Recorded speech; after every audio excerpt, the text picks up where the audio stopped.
Hello दोस्तों, तो स्वागत है आप सभी का आपके अपने चैनल लोहागढ़ स्टडी पॉइंट में। और देखो, राजस्थान सरकार की तरफ से एक जूनियर अकाउंटेंट की एक और भर्ती सामने आई है। जूनियर अकाउंटेंट कनिष्ठ लेखाकार की भर्ती। और इसको जो जो निकली है वो मंडल कौन सा है? राजस्थान आवासन मंडल जयपुर की तरफ से ये नोटिफिकेशन रिलीज हुआ है। और जो यहाँ पर आपके लिए जो पोस्ट रहने वाली हैं वो 50 पोस्ट रहने वाली हैं। मतलब वैकेंसी थोड़ी कम है, ठीक है, लेकिन जो सिलेबस वगैरह है वो सेम जो जूनियर अकाउंटेंट चल रही है भर्ती उसी के अनुसार है। तो देखते हैं। इसमें सबसे पहले बता दूं मैं आपको कि जो आवेदन की तिथि है वो आपकी 19 जुलाई से लेकर के 19 अगस्त है। तो डेट का ध्यान रखें, आपको जो भी भरने के इच्छुक हों वो डेट को ध्यान रखें। 19 जुलाई से 19 अगस्त यहाँ पर आवेदन की तिथि है आप लोगों को। और हम आगे बात करें, अब बात आती है फ़ीस की।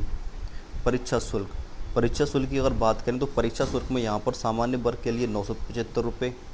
इसके बाद में यहाँ पर अति पिछड़ा वर्ग और आर्थिक रूप से कमज़ोर वर्ग के लिए 875 रुपये। और विशेष योग्यजन अनुसूचित जनजाति के लिए 775 रुपये है यहाँ पे, ठीक है। तो फीस काफ़ी ज़्यादा है। और इसके बाद में एक और लास्ट में है, एक उसमें लिखा हुआ है कि अगर कोई कार्मिक विभाग के परिपत्र क्रमांक संख्या इसके अनुसार ऐसे वर्ग के अभ्यर्थी जिनके परिवार की आय यदि 2.5 लाख रुपए से कम है तो उनको अनुसूचित जाति और अनुसूचित जनजाति के समान ही परीक्षा शुल्क देना होगा, चाहे वो ओबीसी से हो चाहे वो जनरल से हो। लेकिन जिनके परिवार की आय 2.5 लाख से कम है उनके लिए जो फीस का प्रावधान है वो 775 रुपये रहने वाला है। अब बात कर लेते हैं आगे। देखो, परीक्षा शुल्क एक बार जमा होने पर वापस नहीं लौटाई जाएगी। जी हाँ, सब में होता है ये, तो खैर कौन लौटाता है। इसके बाद में आगे भी सेम यही बात है। जिनके परिवार की 2.5 लाख रुपये से कम है वो 775 रुपये जमा करा सकते हैं।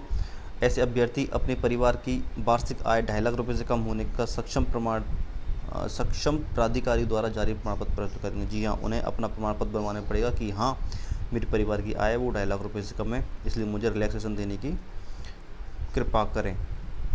इसके बाद में बात आती है रिक्त पदों की बात आती है। तो रिक्त पदों में यहाँ पर देखेंगे सामान्य वर्ग के लिए 25 पदें, अनुसूचित जाति के लिए 6 पदें, अनुसूचित जनजाति के लिए 5 पदें, पिछड़ा वर्ग के लिए 8 हैं, अति पिछड़ा वर्ग के लिए 2 हैं और आर्थिक रूप से कमज़ोर के लिए 4 पदें, ठीक है। देख लेना, क्योंकि देखो पोस्ट तो यहाँ पर कम ही है भाई।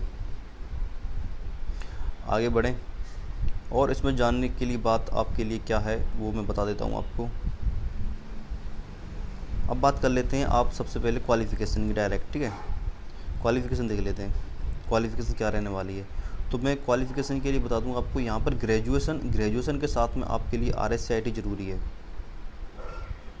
ठीक है। यहाँ पर ये खेलकूद वालों के लिए खेलकूद वालों के लिए अलग स्पेशल जगह है,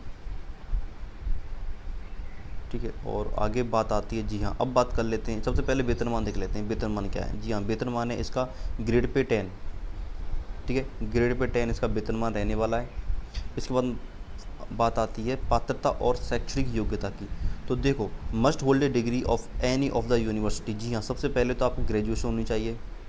ग्रेजुएशन के साथ में क्या होना चाहिए? देखो, ग्रेजुएशन के साथ में या तो आपके पास में must have passed intermediate examination of institute of cost and work accountant Kolkata से आपने ये वाला कोर्स किया हो,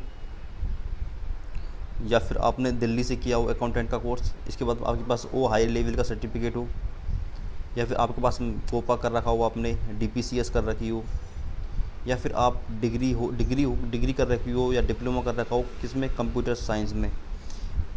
इसके बाद में डिप्लोमा कर रखा हो आपने कंप्यूटर साइंस या फिर इलेक्ट्रॉनिक्स में। और इसमें या फिर आपने RSCIT कर रखा हो। जी हाँ, RSCIT सबके पास मिल ही जाती है।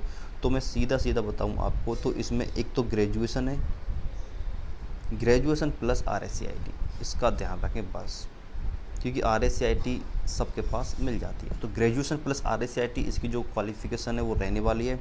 इसके बाद एक नीचे लिखा हुआ है कि देवनागरी लिपि में लिखी हिंदी में कार्य करने का ज्ञान होना चाहिए भाई, और राजस्थान की संस्कृति का भी ज्ञान होना चाहिए। नॉर्मल बात है, कोई दिक्कत नहीं है, तो ज्ञान होगा ही हमें। अब बात आती है स्कीम ऑफ एग्जामिनेशन की। स्कीम ऑफ एग्जामिनेशन पैटर्न क्या रहने वाला है पेपर का? तो मैं पैटर्न बता दूं आपको। There shall be one paper, एक ही पेपर होगा, ठीक है। एक पेपर में होगा और इसमें जो सेल जो पेपर का सेल होंगे वो नीचे आपको बताया गया है, ठीक है। नीचे देख लेते हैं क्या लिखा हुआ है। जी हाँ, जो पेपर का जो पैटर्न, तो देखो पेपर तो एक ही रहने वाला है, ठीक है, लेकिन उसके 2 सेक्शन आने वाले हैं। पहले सेक्शन में जनरल अवेयरनेस और एप्टीट्यूड टेस्ट आएगा, और सेकंड जो सेकंड जो आएगा उसमें सेक्शन उसमें आएगा अकाउंटेंट, ठीक है। अब देखो जनरल अवेयरनेस की बात करें तो जनरल नॉलेज और Rajasthan, history, culture, overall geography जो सब कुछ है उसके 30 क्वेश्चन आएंगे 90 नंबर के। एक क्वेश्चन 3 नंबर का रहने वाला है। इसके बाद में नीचे देखें तो साइंस, एप्टीट्यूड हो गया, हिस्ट्री हो गई, Indian history, innovation, math, basic computer वगैरह वगैरह, इसके जो क्वेश्चन आने वाले हैं वो 30 आने वाले हैं।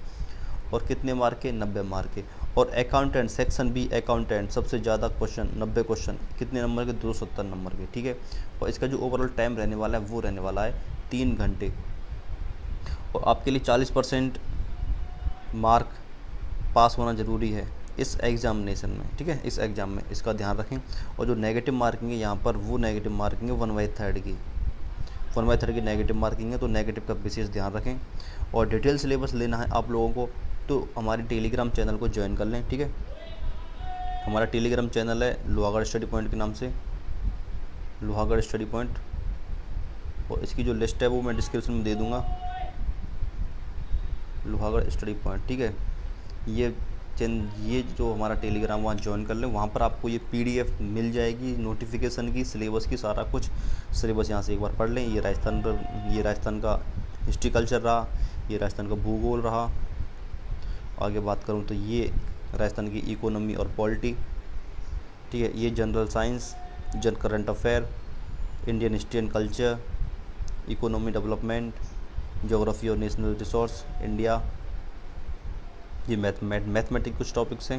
इसके बाद में बेसिक ऑफ कंप्यूटर।